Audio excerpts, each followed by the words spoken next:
Good morning है प्यारे बच्चों, welcome to all of you in my YouTube channel. प्यारे बच्चों, आज हम प्रैक्टिस सेट का अगला खंड स्टार्ट कर रहे हैं और इस प्रैक्टिस खंड के अगले सेक्शन में हम देखेंगे कि 4-4 नंबर के जो प्रश्न आपके पास पूछे गए हैं उसको हम स्टार्ट करते हैं। आप देख पा रहे हैं कि इसमें 20वां प्रश्न लिखा हुआ है, गांधी इरविन समझौते का वर्णन कीजिए। अर्थात गांधी इरविन जो समझौता 1931 ईस्वी में हुआ था उसके पीछे कौन कौन से ऐसे अंतिम निर्णय थे जो उस समझौते में हुए थे। तो इसका उत्तर आपने इस प्रकार लिखना है। आपने इस घटना को नमक सत्याग्रह से जोड़ करके आगे बढ़ना है। लिखना है कि सन 1929 और 30 ईस्वी में जब गांधी जी द्वारा नमक सत्याग्रह आंदोलन, सविनय अवज्ञा आंदोलन को प्रारंभ किया गया, उसके बाद गांधी जी ने जो अंग्रेजों द्वारा जो नमक कर कानून बनाया गया था उसका उल्लंघन किया और इसी बीच सविनय अवज्ञा आंदोलन के दौरान गांधी जी को जेल जाना पड़ा। जेल में जाने के बाद जब सविनय अवज्ञा आंदोलन को वापस लिया गया तो अंग्रेजों ने गांधी जी को जेल से रिहा कर दिया। जेल से रिहा करने के बाद गांधी जी ने अंग्रेज गवर्नर इरविन से एक समझौते पर हस्ताक्षर किए, अर्थात एक बैठक की जिसमें बहुत सारे समझौते हुए। उन समझौतों का वर्णन निम्न प्रकार है। पहला समझौता यह हुआ 1931 ईस्वी में कि जो आंदोलन में राजनीतिक रूप से और शांतिपूर्ण तरीके से जो आंदोलन कर रहे थे उन बंदियों को रिहा कर दिया जाएगा। दूसरा समझौता यह हुआ कि भारतीयों को समुद्र के किनारे नमक बनाने का अधिकार दिया जाएगा। तीसरा समझौता यह हुआ कि भारतीय शराब और विदेशी कपड़ों की दुकानों के सामने धरना दे सकते हैं। चौथा समझौता यह हुआ कि आंदोलन में जिन लोगों ने आंदोलन के दौरान त्यागपत्र दे दिया था नौकरी से, उनको सरकार पुनः नौकरी पर रखेगी। और आखिरी और इम्पोर्टेंट जो समझौता हुआ वह यह था कि आंदोलन के दौरान जिनकी संपत्तियां जब्त की गई उनकी संपत्तियों को वापस कर दिया जाएगा। तो इस प्रकार गांधी इरविन समझौते की बहुत महत्वपूर्ण ये बिंदु थे। आप इसको आसानी से कर सकते हैं।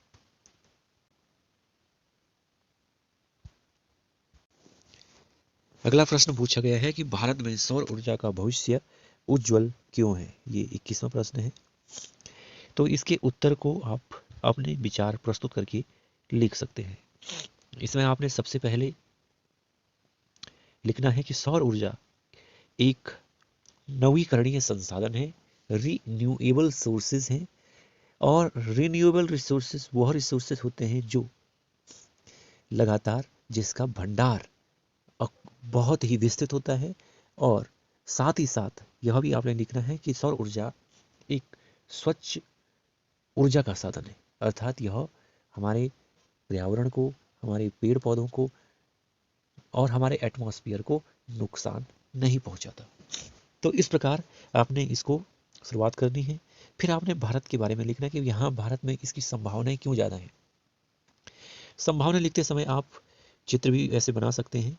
विश्व का मैप बनाएंगे और विश्व के मैप में आप दर्शाएंगे कि भारत का जो लगभग जो अक्षांशीय आधार है, भारत के बीचों बीच 23.5 डिग्री नॉर्थ पे कर्क रेखा गुजरती है और यहाँ भूमध्य रेखा है 0 डिग्री पे।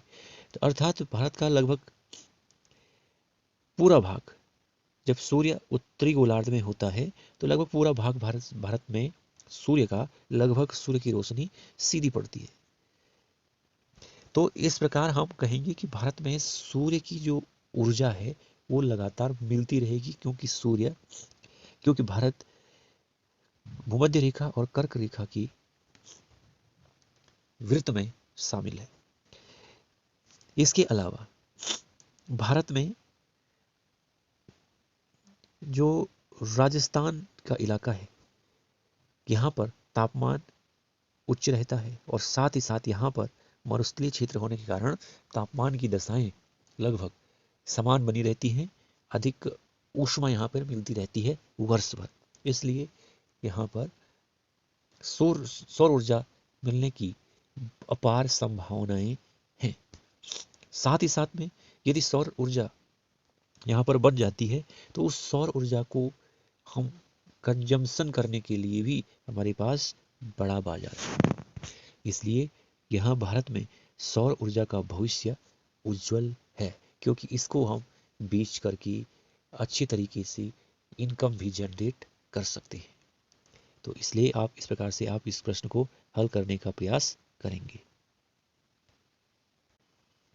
अब चलते हैं अगले प्रश्न पे। अगला प्रश्न हमारे पास 22वां दिया गया है। इसमें पूछा गया है कि मार्टिन लूथर किंग जूनियर द्वारा मानवीय अधिकारों के संदर्भ में क्या योगदान दिया गया है। तो ये आपके लोकतांत्रिक राजनीति में जो चैप्टर है उसमें इनका जिक्र मिलता है। आपने पढ़ा होगा मार्टिन लूथर किंग जूनियर के बारे में। ये अमेरिका के थे, यानी अमेरिकन सिटीजन थे, लेकिन इनका जो मूल था ये अफ्रीका था। मूल का मतलब इनके जो फोर फादर थे, पेरेंट्स या फोर फादर थे, वो अफ्रीका महाद्वीप से बिलोंग करते थे। और यहाँ पर अमेरिका में ऐसे लोगों को जो अफ्रीका मूल के थे और अमेरिकन सिटीजन थे, उन्हें एफ्रो अमेरिकन कहा गया। एफ्रो अमेरिकन कहा गया, लेकिन मूल अमेरिकी जो रंग में श्वेत होते थे और एफ्रो अमेरिकन जो रंग में ब्लैक होते थे, रंग के आधार पर इनमें भेदभाव किया जाने लगा। इस भेदभाव के कारण यहाँ पर एफ्रो अमेरिकन को अनेक मानवीय अधिकार नहीं दिए गए। जैसे समानता का अधिकार नहीं था, हर जगह असमानता थी। गाड़ी में जो सीट रखी जाती थी, अगर गाड़ी है तो गाड़ी में सीट श्वेत लोगों के लिए अलग रिजर्व थी और फ्रंट की सीट हमेशा श्वेत लोगों के लिए होती थी और बैक सीट अश्वेत लोगों के लिए होती थी। इसके अलावा विभिन्न प्रकार के यानी स्कूल जो बने होते थे, श्वेत और अश्वेत के लिए अलग होते थे। श्वेत और अश्वेत के लिए अलग स्कूल होते थे। तो तमाम प्रकार के यहाँ पर असमानताएं रखी गई थी दोनों श्वेत और अश्वेत लोगों में। इस विभेद को मिटाने के लिए, इस विभेद को हटाने के लिए ही मार्टिन लूथर किंग जूनियर ने प्रयास किया। इन्होंने भारत में महात्मा गांधी द्वारा जिस प्रकार से सत्य अहिंसा के आधार पर आंदोलन किए गए थे, उसी सत्य और अहिंसा के आधार पर इन्होंने अमेरिका में अपने एफ्रो अमेरिकन के लोगों के मानवीय अधिकारों को लेकर आंदोलन किए। और इन आंदोलनों की व्यापकता इतनी थी कि अमेरिकी तत्कालीन सरकार को इनकी मांग को मानना पड़ा और धीरे धीरे एफ्रो अमेरिकन को अनेक प्रकार के मानवीय अधिकार दिए गए जो श्वेत लोगों को वहां मिलते आ रहे थे। इन्होंने अपना एक भाषण दिया जिसको इन्होंने एक किताब की शक्ल में बाद में प्रस्तुत किया, आई हैव अ ड्रीम।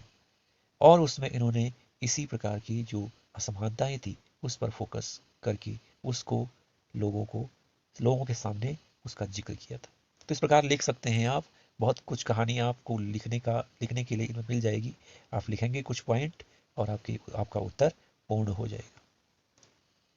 तो इस प्रकार आप देखते रहिए, लगातार बनते रहिए मेरे चैनल के साथ, और इसी प्रकार प्रैक्टिस सेट भी मैं सॉल्व करता रहूँगा। इसको आप देखते रहिए, चैनल को भी ज़रूर सब्सक्राइब कीजिए, तभी मुझे मोटिवेशन आगे मिलती रहेगी। Thank you. धन्यवाद आपका।